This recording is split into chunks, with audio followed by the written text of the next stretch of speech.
Il était flic, il faisait du bon travail. lu coow li bari bari yow yaay ki ko waral Léegi TV lu bees tàkk ci télé bu mag. Je suis Sina Amadou Gueye, la directrice générale de l'Agence nationale pour la promotion de l'emploi des jeunes. Waa di wax ne rek tey dañ fee teew pour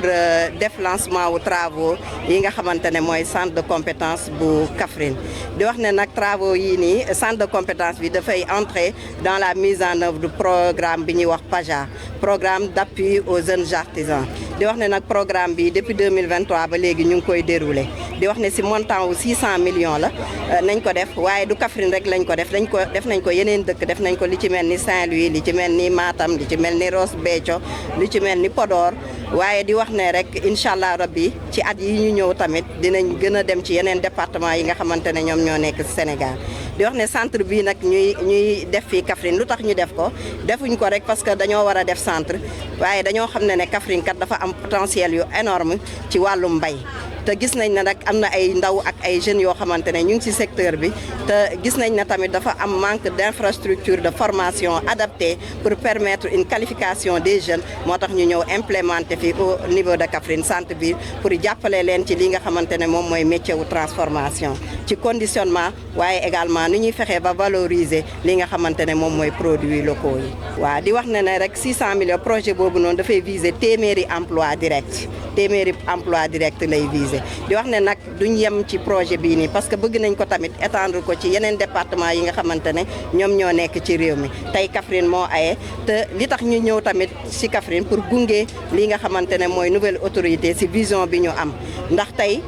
boo leen seetloo Kaffrine dañ ko ériger en pôle territoire kon am na yoo xamante ne yu bëri yoo xamante ne état du Sénégal war na ko fee def waaye war nañ leen a gàttandu tamit ci infrastructure yi nga xamante ne dafay permettre ñu renforcer capacité technique ak managériale yu jeunes yu Kaffrine bu ko defee ñu mën a saisir opportunité yi nga xamante ne moom mooy ñëw.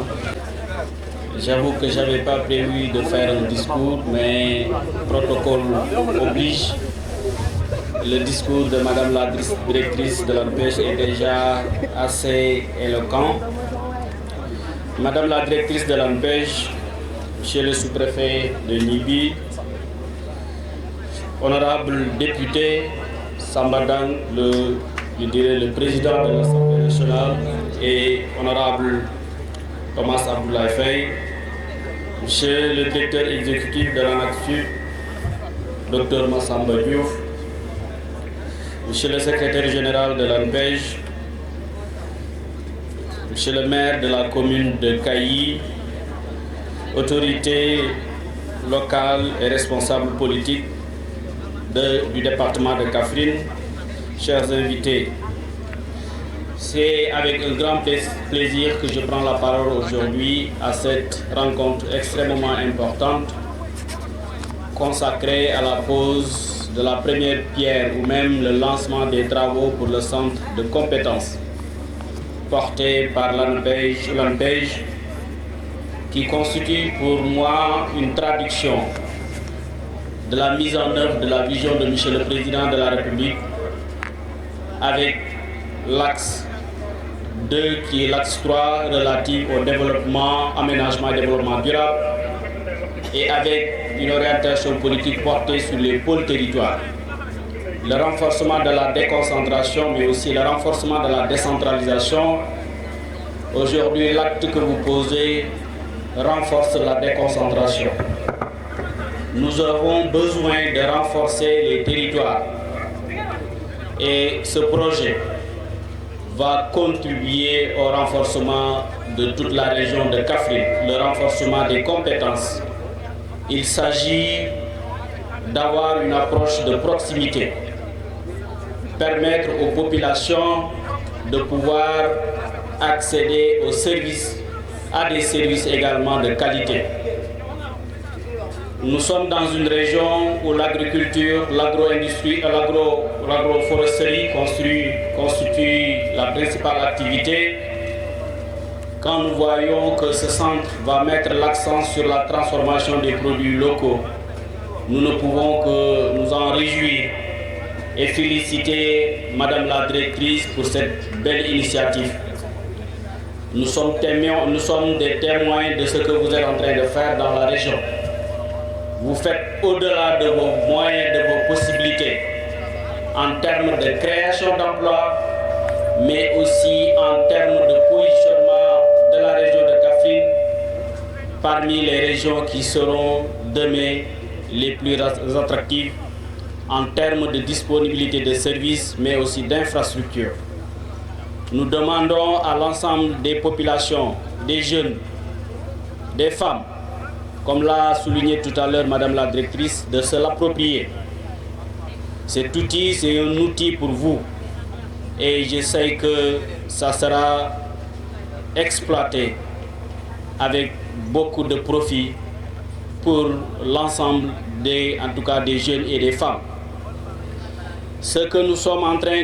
d'installer aujourd'hui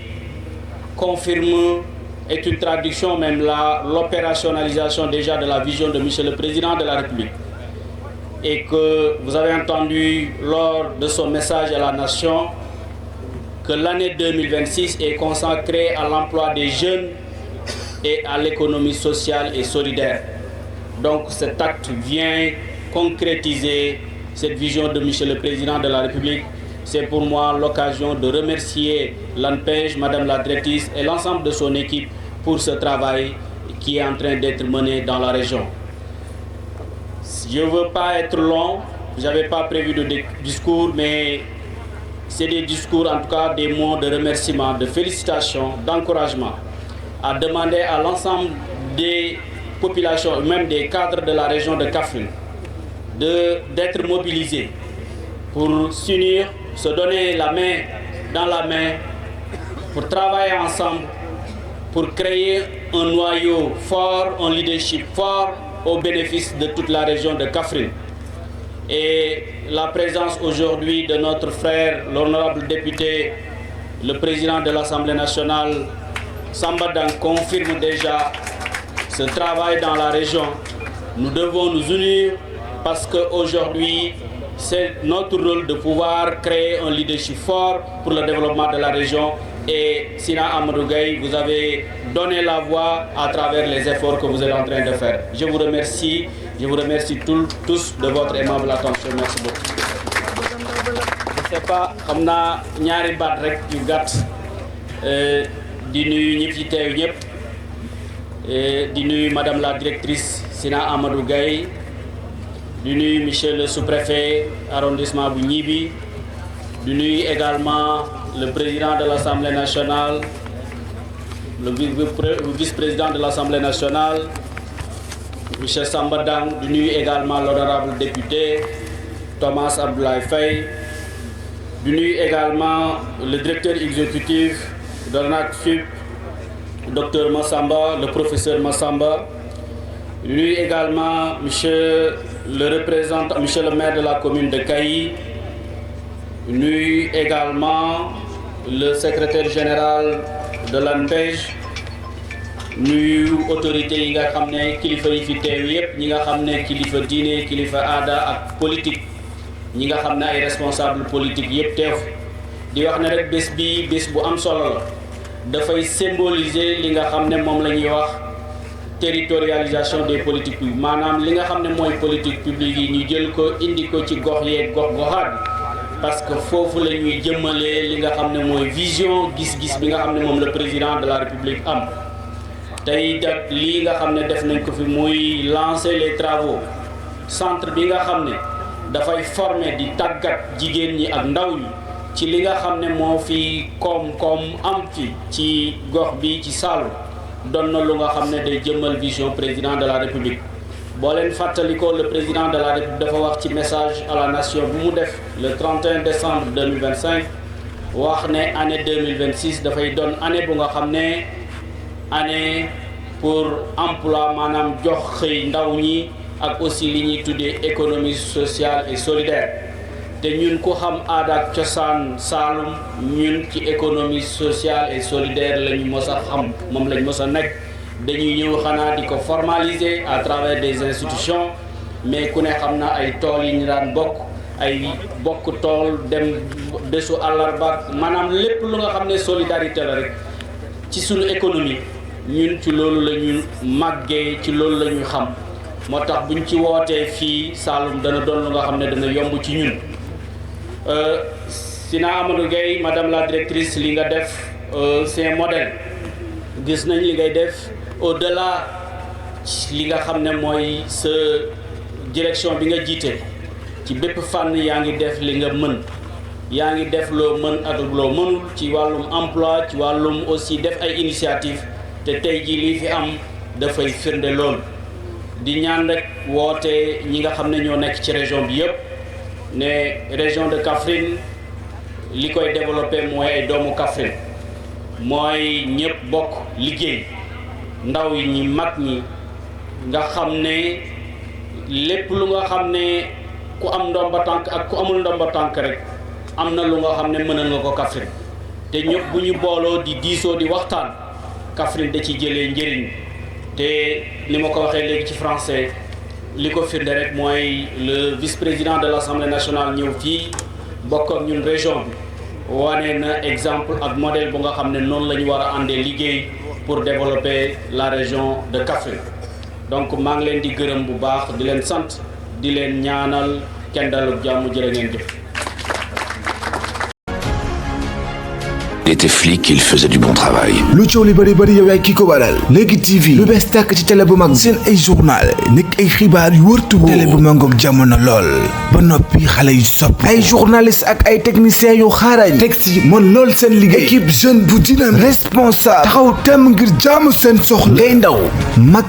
góor mbaa sax jigéen politicien homme wala femme d'affaires entrepreneur ou entrepreneuse wala sax ouvrier xibaar bi yow ay borom Léegi TV ubbil na leen ay buntu waaw lu ci mel ni Agora Grand Actu Grand Loum wala sax bëgg leen ay rendez-vous yu mucc ayib masala appel Léegi TV dama ne bëgg nga nit ñi ràññee la lool ci li ngay yëngu muy jaaykat bi wala sax ñu yor ay entreprise nga bëgg ñu jaayal la bienvenue dalal ak jàmm mën nga seq waxtaan ak ay suñu journaliste li neexul dama ne da ngay daal di déggoog ñooñu sa lépp daal di dox suñu numéro commercial 77 502 27 27 yow jot nga ñu rek ñu daal di la teg ci axe Léegi TV mooy télé bu baax bi